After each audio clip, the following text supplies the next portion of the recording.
What's up YouTube, Bomberman here, and I'm going to be showcasing my Bujin deck. Alright, let's get into it. Alright, we have the three obvious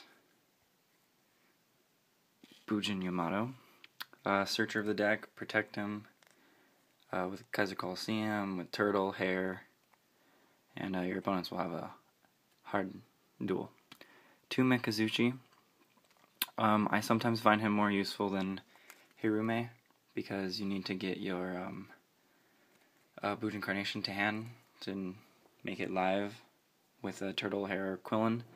So you can bait your opponent into attacking all your monsters so you have an empty board, then you use Bujin Carnation and just wreck them. And then 1 Hirume, because there's that one time where you need it, and you go for that special summon real quick, and that's in case like you need a 101 or a Gaga Cowboy. So yeah, that's the Bujin lineup. I don't run Arasuda because sometimes it's just too situational. Onto the hand traps. We have 3 Bujin Crane. Crane is just another Honest. It's just something necessary for the deck. And the last hand trap is Honest. I don't main deck any Veilers or Maxi because I like to keep it pure when I go into my first match, and then if I need to side any, I'll get them for my Sidebinder or something like that. Yeah, so that's those. And then the Yamato Graveyard Fodder. We have 2 Hair. Hair protects you from like Mirror Force, just attacks, Judgment Dragon. Yeah, this is something I use it for a lot. Yeah, 2 Hair. Then 2 Turtle. Even though he's getting his Areta saying it can't be used during the battle phase, it doesn't really matter. Lightsworn players like to use Felice during their main phase. Or I think it's Felice, the archer, I think. And then Shadalls have, I think Dragon is the one that pops the monster, so they don't even do it during their battle phase, so it doesn't really, I mean it affects it, but not too much. And then for the last one is just Quillen, because Quillen can, let's say your opponent has like a Judgment Dragon on board, and you have this in the grave, you just get rid of this and Judgment Dragon is no longer a threat. Onto the spells, I have 3 Fire from Mission Tenki to get to Yamato or Mikazuchi or Hirume faster. And arguably the best card in the deck, Bujin Carnation.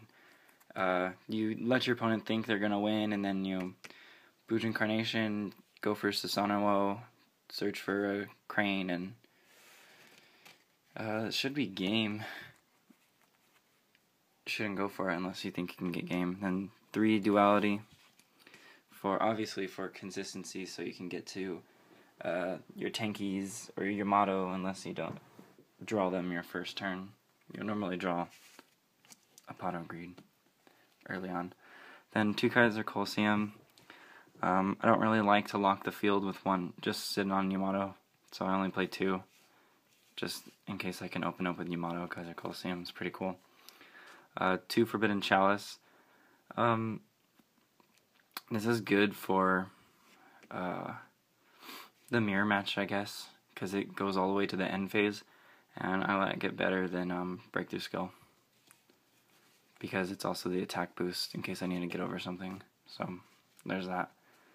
Then the 1 Ubs, 1 Dark Hole, and 1 Book of Moon. Pretty self-explanatory. Dark Hole, I love using Dark Hole when I have Hair and Grave and they have a full board.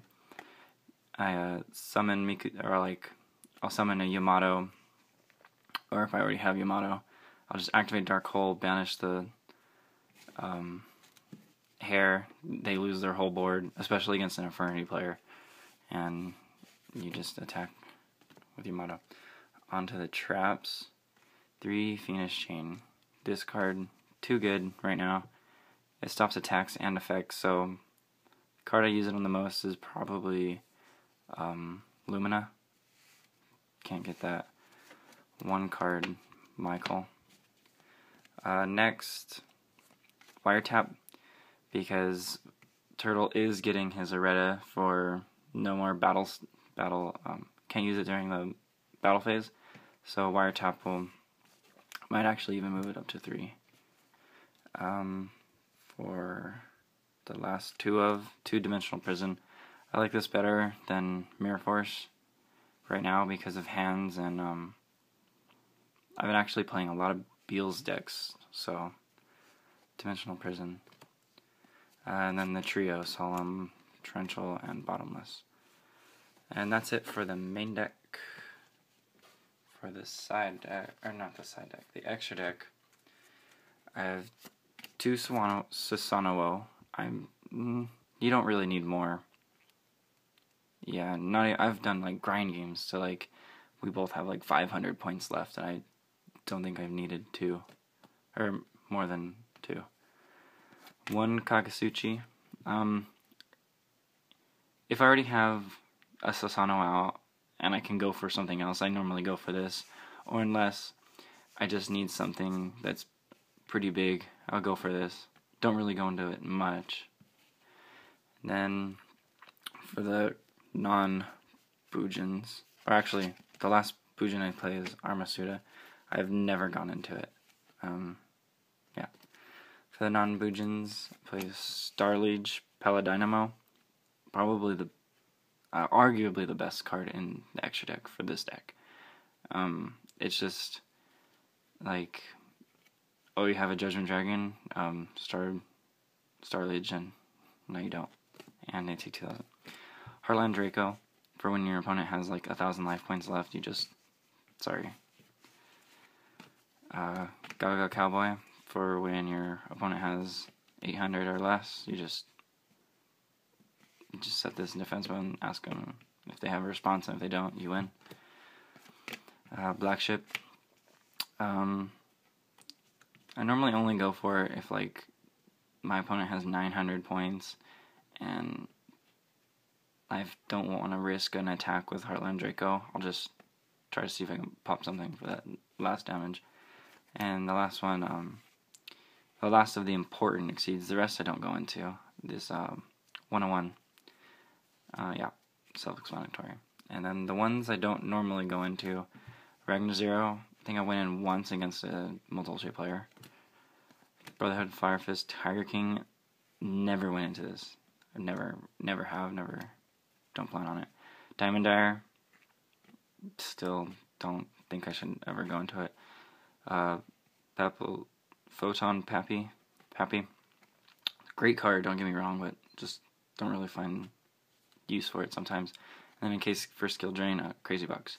And one last one is, where is it? Stardust Dragon, because I run Starlight Road in my extra deck, so, or my side deck. So yeah, that's the extra deck. On to the side deck. 1 Thunder King, because against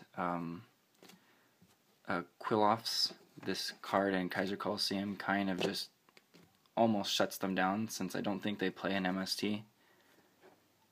Yeah, I don't think they play MST. But this in Kaiser Coliseum kind of just shuts them up.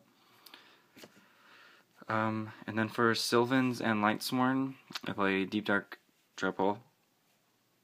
It's really good, and especially with Pendulum Monsters coming out soon, this will be really good. Yeah. And then for Shadalls, in case you haven't noticed, I'm preparing for future format.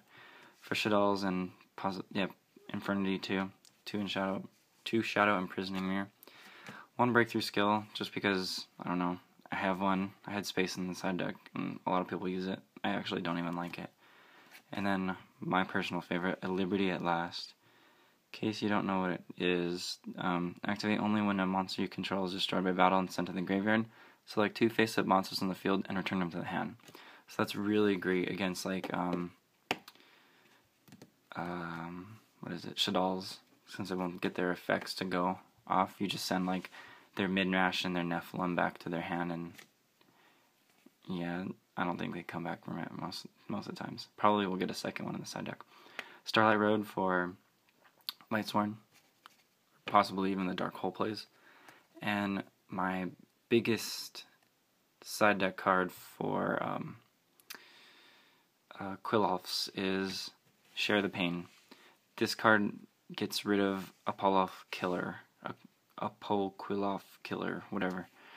You just have to make sure that they only have Apollo Killer on the field, which they normally do, since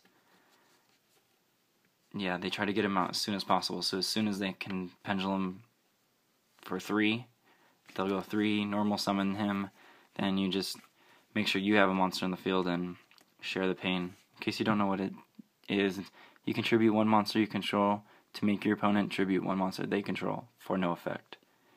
Try to see if I can... There you go.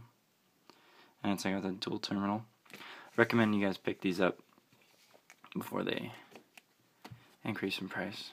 And then for Giga and Shadal's, I have 2 Noblemen of Crossout. And for the last 2 cards, which probably should be Maxi, I have Mind Control and a Forbidden Lance. Why is it? Yeah, Mind Control and Forbidden Lance. Yep. So that was my deck profile for Bujins for August 2014. Alright. Don't forget to like, comment, and subscribe. Peace out.